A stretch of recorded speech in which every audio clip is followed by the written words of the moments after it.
الحمدللہ۔ بیٹے کا سوال ہے کہ ایک مسجد میں جاتا ہوں تو قاری صاحب کہتے ہیں ولد-ضالین پڑھنا ہے، دوسری مسجد میں جاتا ہوں کہتے ہیں ولد-ضالین پڑھنا ہے، وہ قاری صاحب کہتے ہیں وہ حرام ہے، وہ کہتے ہیں وہ حرام۔ تو مجھے بتا دیں کون سا حرام ہے کون سا حلال۔ اللہ اکبر، اللہ تعالیٰ ہم سب کو ہدایت دے، اور جن قاری صاحب نے کسی چیز کو حرام کہا ہے اللہ تعالیٰ ان کو بھی ہدایت دے۔ بات اصل میں یہ ہے بیٹا، عربی کے جتنے بھی حروف ہیں ان کے اپنے مخارج، اور اس کے مخرج سے ہی جب لفظ نکلے، کوئی کسی حرف کی آواز نکلے، کلمہ اس کو کہتے ہیں، اس کی آواز نکلے تو وہی درست ہے۔ اور بعض ایسے کلمات ہیں یا ایسے حروف ہیں جن کی آواز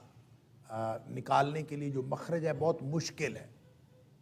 تو ضاد جو ہے یہ ان حروف میں سے ہے جس کا مخرج شاید سب سے مشکل ہے۔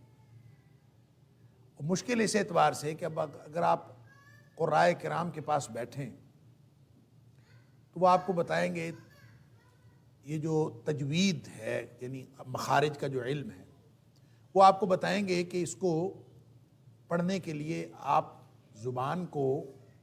اپنی زبان کا جو لمبے رخ لیفٹ سائیڈ ہے،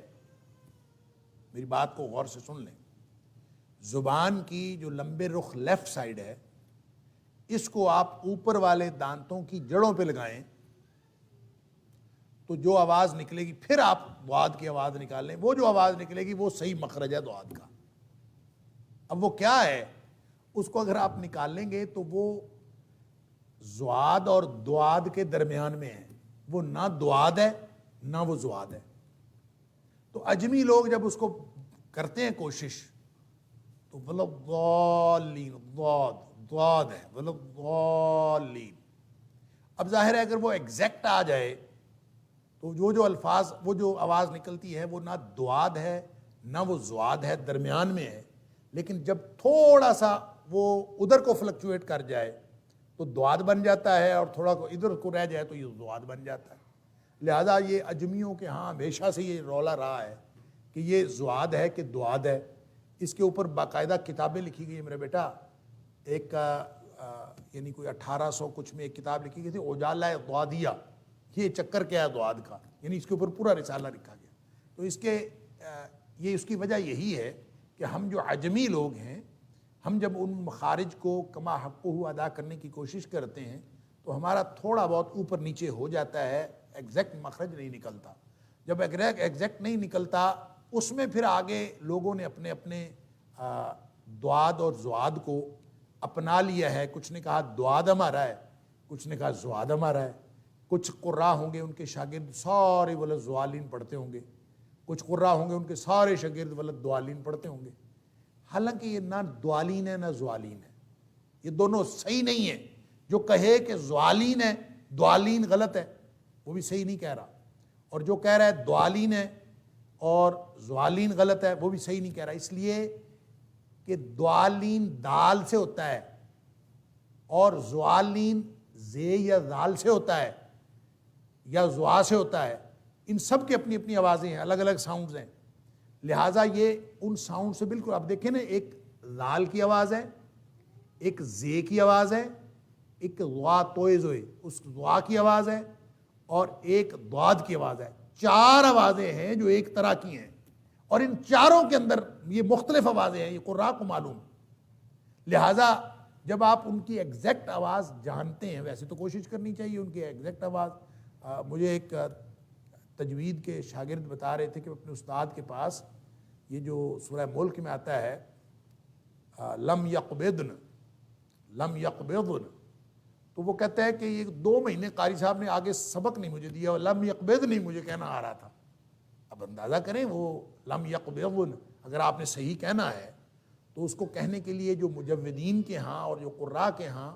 درست تلفظ ہے اس کو کرنے کے لیے اگر 2 مہینے پریکٹس کرنی پڑتی ہے تو میں اور آپ جس نے تجوید بالکل نہیں پڑھی اور ہمیں مخارج کا نہیں پتا، ہم جب اس کو پڑھنے کی کوشش کریں تو ہم تو غلط کریں گے۔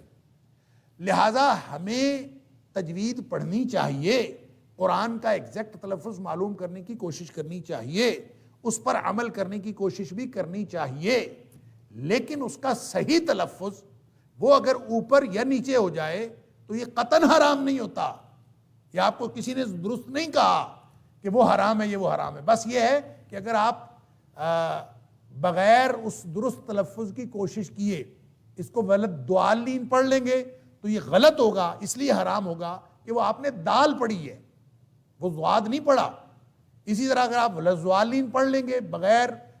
اس کی صحیح تلفظ کی کوشش کیے تو پھر آپ نے گویا ضاد نہیں پڑھا، آپ نے یا تو ذال پڑھی ہے یا آپ نے زے پڑھی ہے یا آپ نے زوئے توئے زوئے والی پڑھی ہے، تو وا زا یا ذال میں سے کچھ پڑھا ہے تو پھر وہ غلط ہو جائے گا، وہ حرام ہو جائے گا، معنی بدل جائیں گے اس سے۔ تو اگر آپ ضاد پڑھنے کی کوشش کریں اور اس کوشش میں کچھ اوپر یا کچھ نیچے ہو جائے تو انشاءاللہ اللہ کے ہاں کوئی گناہ نہیں ہے۔ اور آپ کو یہ کرنا چاہیے، جو آپ نے پوچھا کہ مجھے کیا کرنا چاہیے، آپ کو تجوید پڑھنی چاہیے، کسی قاری کے صاحب کے پاس بیٹھنا چاہیے اور سیکھنی چاہیے۔ ہم سب کو قرآن کا درست تلفظ سیکھنا چاہیے، اور اس درست تلفظ میں یہ جو ضاد ہے، یہ میں نے پہلے بھی عرض کیا، یہ مشکل مخارج میں سے ہے، اور اس کو جب ہم صحیح مخرج کی کوشش کر رہے ہوں گے تو پھر چاہے فلکچویشن میں وہ اوپر کی طرف چلا جائے یا نیچے کی طرف چلا جائے، انشاءاللہ کوئی گناہ نہیں ہے اگر ہم کوشش ٹھیک کر رہے ہیں، کیونکہ قرآن نے ہمیں جو نقطہ نظر ہر معاملے میں بتایا ہے وہ یہ ہے کہ وَلَيْسَ لِلْإِنسَانِ إِلَّا مَا سَعَىٰ، ہمارے لیے وہی کچھ ہے جس کی ہم نے کوشش کی۔ اگر ہم کوشش درست تلفظ کی کر رہے ہیں تو پھر انشاءاللہ کوئی حرج نہیں، اس میں سے تھوڑی بہت کمی بیشی رہ جائے، لیکن اگر ہم یہ کمی بیشی کے بغیر اس کو یعنی ایگزیکٹ تلفظ کی کوشش کر رہے ہو تو، اگر ایگزیکٹ تلفظ کی کوشش نہیں کر رہے، ایسے ہی جناب ایک کہہ دے وَلَضَّالِین ہوتا ہے، دوسرا کہے وَلَضَّالِین ہوتا ہے، تو دونوں غلط ہوں گے۔ کیوں کہ نہ یہ ضالین ہے نہ یہ دوالین ہے، دوالین دال سے ہوتا ہے، ضالین زا یا زال سے ہوتا ہے، یہ ایسے نہیں ہے، یہ ضاد سے ہے، یہ وَلَضَّالِین ہے۔ اس طرح سے کوشش کریں تو پھر تھوڑا بہت اوپر نیچے ہو جاتی، انشاءاللہ کوئی بات نہیں۔ اللہ تعالی ہم سب کے گناہ معاف کرے اور ہمیں درست طرز عمل کی توفیق عطا فرمائے۔